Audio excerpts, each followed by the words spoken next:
Got him. Finally. Dang, that was a long time coming. What is up, y'all? Welcome back to Fish of the Moment. Fishing here on Lake 10 Killer today, and I've been finding a ton of fish offshore, and I have not been able to figure out how to get them to eat. But I finally got one to bite, my tried and true 3/4 ounce football jig, and so hopefully that's a sign of things to come, and we'll get some bigger fish than this too. Oh, there we go. Let's get this guy back in the lake. Man, I'm at a spot that is loaded right now, guys. There are fish all over the graph, and it's just a main lake channel swing point. The perfect place to find some post-spawn bass. It's here kind of first, second week of June. There's a lot of fish pulling offshore, and these fish are stacked up all over top of this ledge. You can see them on the down scan, you can see them on side imaging, you can see them on 2D sonar, and I tried all kinds of baits on them. I threw a swim bait down there, I was throwing a crankbait, a hair jig, I threw the football jig down there, missed a few, finally got one to bite, and this is actually the third school I found that looks just like this, and for some reason I just can't quite get these fish to bite, and so I think my challenge today, more than finding the fish, is going to be identifying the correct bait to use. This first area is a main lake point with a creek channel swinging right up against it, creating a sharp drop-off or ledge. And there are a lot of bass that are positioned on top of this ledge. They're sitting within 1 to 2 feet of the bottom. And I feel like there's probably 15 to 20 catchable bass off this spot, but for some reason I was not able to get them to bite, except for that one fish on the football jig. And I wasn't sure if it was the bait I was throwing, the time of day, the weather conditions. There's a lot of factors that can contribute to these bass not eating. And so I decided to move on for these fish and check out a different area to see if I could find bass that were a little more active.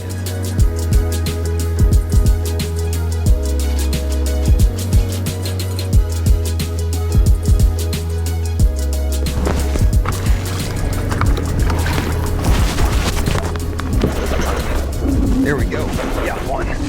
Big one, probably. Got him on the flutter spoon. Gotta keep him down. Finally got one of these fish to fire. Oh yeah, I knew these were good ones. Oh, there we go. Got him on the flutter spoon. That's what I'm talking about, guys. Pull up on another school of fish. And I could not get these fish to bite anything. Swim bait, football jig. But whenever these fish are really tough to get to fire up, guys, a flutter spoon, that big magnum spoon, is one of the best ways to get them fired up. And man, I love getting them on that 5.5 inch Strike King Sexy spoon. Solid 2.5 pounder right there. That's what I'm talking about. Here's a spot where I just caught that last fish. It's another main lake point with a channel swing close to it.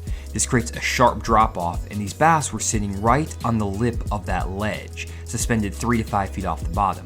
Now, I wasn't able to get them to react to a football jig or a deep diving crankbait that was going on the bottom, but they did bite that flutter spoon that was working off the bottom, and this might be the trick to get some of these inactive schools of bass to bite.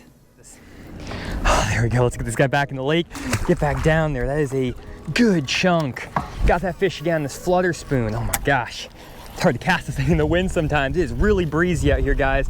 As you notice, I set the hook when the bait was completely behind the boat, and that's because the wind's blowing so hard from this direction. I have to point the nose of the boat that way. I'm trying to fish the spoon that way. It's very difficult, honestly, but all I'm doing is casting the spoon out over the top of this really nice offshore channel swing. There's a really sharp ledge that drops from 20 foot into like 60 foot of water, and there's fish stacked up all over it. You can see them on the graph right here. And all I'm doing with this flutter spoon, guys, is casting it out, letting it get down to the bottom, and I'm ripping it up off the bottom, letting it fall back down, ripping it off the bottom, and bringing it through those fish. Now you may be wondering why I didn't catch fish on the last offshore spot on that flutter spoon, but I caught them here. And the main reason is because the bass on the first offshore spot I found were positioned very close to the bottom, 1 to 2 feet off the bottom. And these bass usually react better to a bottom bait, like a deep diving crankbait or a football jig. But the bass on the second spot I found were positioned 3 to 5 feet off the bottom, suspended. And these bass react a lot better to baits like a flutter spoon or a swim bait or a hair jig that are worked off the bottom. Therefore, it's really important to pick the right offshore bait to match how the bass are positioned on offshore structure.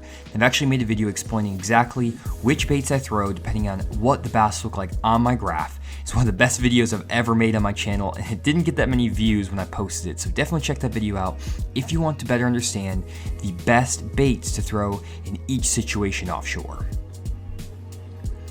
I only managed to get one bass to eat that flutter spoon on the second offshore school I found, so I decided to start looking for another school of bass to see if I could find one that's more active and that could get multiple fish to commit out of. And this took me another probably 45 minutes to an hour of graphing, but I actually stumbled on a really nice school of bass, and well, you'll see what happens.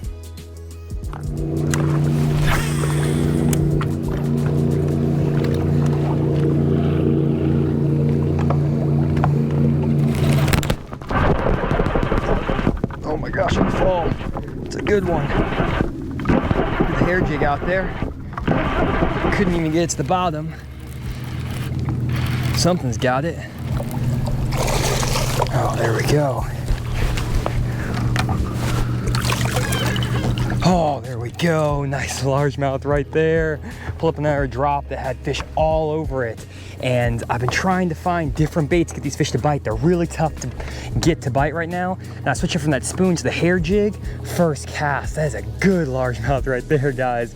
Slow and steady, I'm getting these fish in the boat, but they are tough to catch. I have to go to these really unique baits to target those suspended bass, the hair jigs, the flutter spoons, but it is working right now. Just gonna wait on that guy, 3 pounds, 7 ounces, 3.5 pound largemouth right there.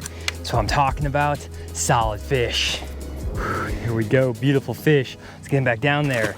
Good largemouth, that's 2 good largemouth. Now offshore in about 20 foot of water, and the spot I'm fishing right now looks identical to the last spot I fished. It's just a really steep drop off in the middle of the lake, and a creek channel swings up against 20 feet of water and forms a really sharp ledge. And there's a ton of fish positioned on top of this ledge. You can see them on the graph here, but all these fish are suspended maybe 3 to 5 feet off the bottom. And whenever you find fish in this situation, you really need to focus on throwing baits to target those suspended fish, like a hair jig, like that flutter spoon. And so right now, I'm just throwing a white hair jig, 1/2 ounce, and literally I threw that bait up there. It didn't even hit the bottom before that fish ate it, so there might be a lot more down there, but I'm really only getting 1 or 2 fish per spot just because they're so spread out and suspended. And a lot of times you just have to weed through a lot of different areas, throwing these baits, and you'll get a bite maybe once every 45 minutes, but it'll be a good one when you do. That's what I'm talking about, guys. And in terms of how I'm fishing this hair jig, not very complicated, especially on that last, oh God, not on that last fish, because he ate it as it was falling, but that one ate it. After I reeled it up, that's another big one right there. They're all over the spot, guys. This is gonna be game on. Don't jump fish. Oh, big one, another big one.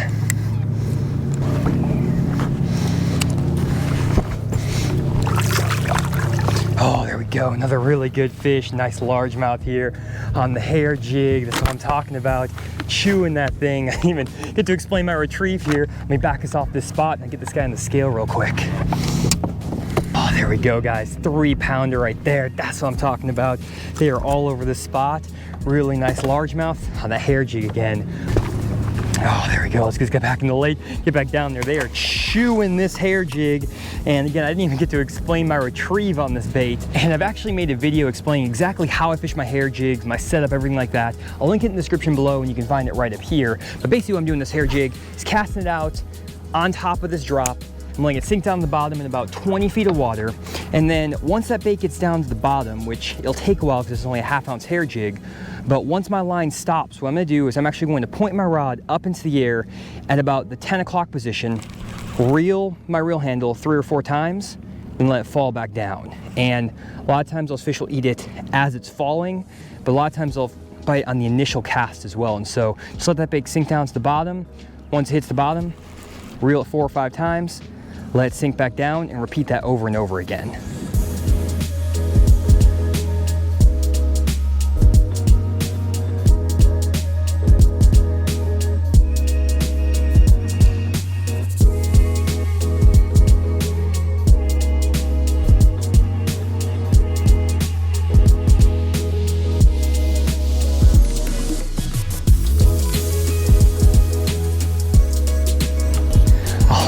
fish are chewing this hair jig right now, guys. And you may be wondering why I'm throwing the hair jig and not the flutter spoon.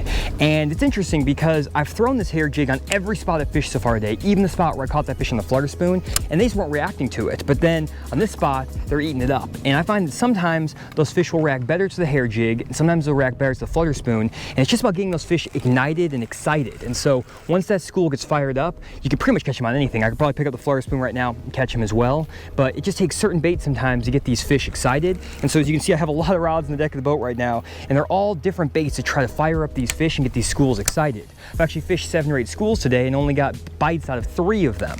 And so a lot of times it's just finding the right bait, hitting them at the right time to get these fish in the boat. Once you get them fired up, it is fast and furious. So guys, I'm gonna call it a day. Thanks for checking out this video, and hopefully you learned something about finding and catching suspended bass in the summertime. If you enjoyed the video, leave a like down below, and also subscribe to this channel if you want more content just like this.